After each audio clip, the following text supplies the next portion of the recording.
Thank you so much. My name is Mr. Jake. I'm your OET facilitator. This is OET class. Today we are going to study OET Part B. This is the first time we are touching the Part B and it's going to be interesting. I have to thank you for your time staying with me throughout the journey in Part A. I also want to encourage you to continue to recommend my videos to friends. Tell them to subscribe and also share the videos and like the videos. This will help to promote the videos and also it will encourage me to do more video recordings. Now join me in the quiet room and let's solve the questions on the whiteboard. My name is Mr. Jake. Alright, so in part B, in this part of the test, there are 6 short extracts related to the work of health professionals. For questions 1 to 6, choose answer A, B, or C, which you think fits best according to the text.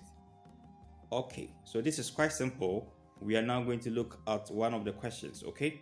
We have first question. Number 1, if vaccines have been stored incorrectly. All right, we have options here. Option A, this should be reported. B, staff should dispose of them securely.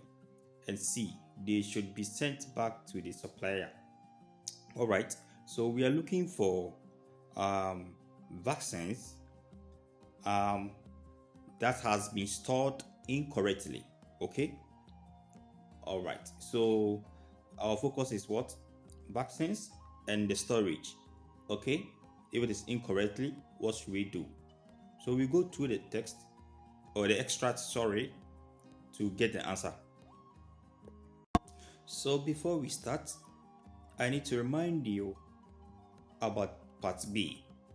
You are always required to finish the extract, okay? You need to read everything that is given to you because it is so important. You may be tricked.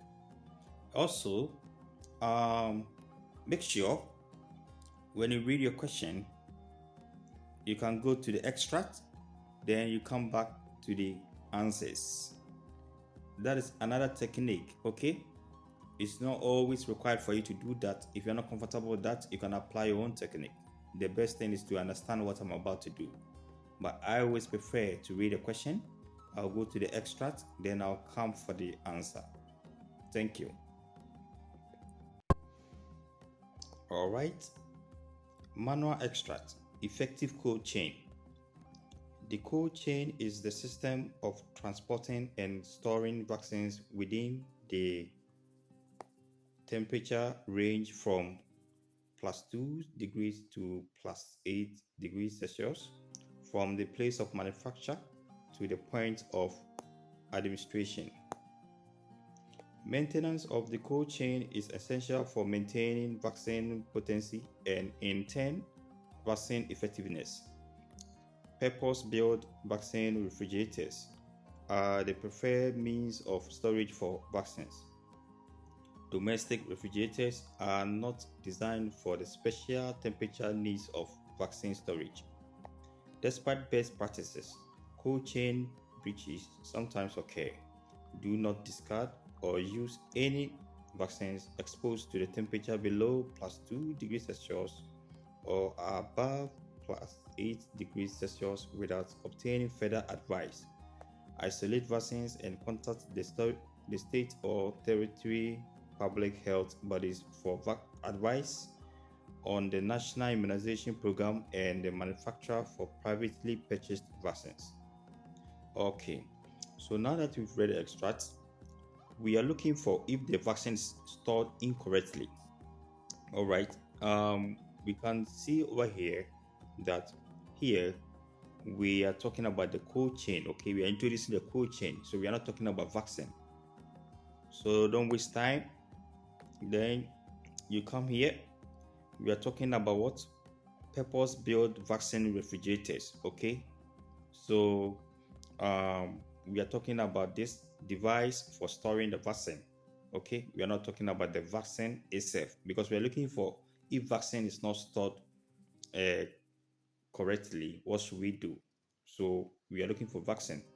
Then when you go here, We have despite best practices, cold chain breaches sometimes occur.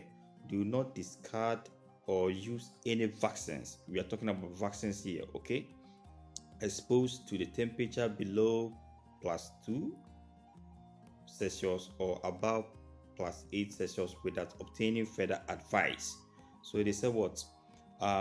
If the vaccine is not stored within this temperature range, don't discard it, okay? Without obtaining further advice. So you don't need to discuss. You have to go for further advice. Now the continuation is isolate vaccines and contact the state or territory public health bodies for advice on the national immunization program. So we are still talking about advice. Okay, you need to contact them and what by the manufacturer for privately purchased vaccines. So if the vaccine is not stored within this temperature, what do you have to do? You have to contact for advice. All right, now let's go to the options. All right, so if we read the question again, if vaccines have been stored incorrectly, we understand we need to contact for advice. So let's look at the options. A, this should be reported. All right, so it's more likely. Then B, staff should dispose of them securely. It is boldly written in the text that do not discard. All right. Then we have C, they should be sent back to the supplier. All right, so this is not given. The only thing that was said was that contact for advice. So if you are contacting for advice, it's like you are it's like reporting for an information, okay, or advice or direction or what to do, okay. So A suits the answer.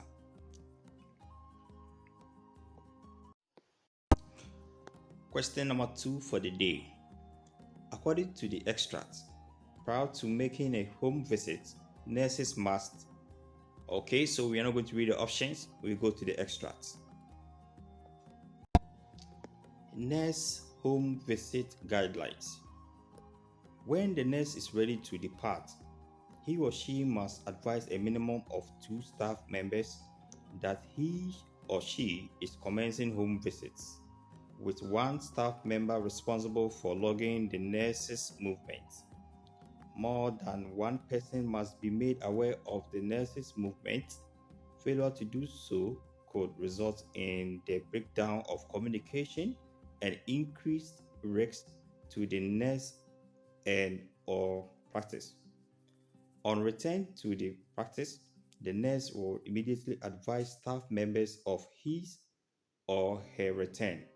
The time will be documented on the patient visit list and then scanned and filed by administration staff. The nurse will then attend to any specimens, cold chain requirements, restocking of the nurse kit, and biohazardous waste. Okay, so now we go back to the question. We know what a nurse must do in this text. So, according to the extract, prior to making a home visit, nurses must. So, the most important thing here is prior to making a home visit, okay? Which means before embarking on a home visit, not after home visits, it's before. Therefore, if the information you have is after, then it is wrong. If it's before, then that is more likely to be correct, okay? So now let's look at the extract. We have here, when the nurse is ready to depart. So ready to depart here indicates before, or like you are now about to start, okay? So this information here can be true. Now look at this one. On return to the practice. So on return to the practice means after home visits. So you don't need to waste time here. All right. However, you can continue to read because we have what? Prior to making a home visit. That is before. Nurses must. So that should be limited. Okay. Your answer must be limited to before making a home visit. So let's read. When the nurse is ready to depart, he or she must advise a minimum of 2 staff members that he or she is commencing home visits.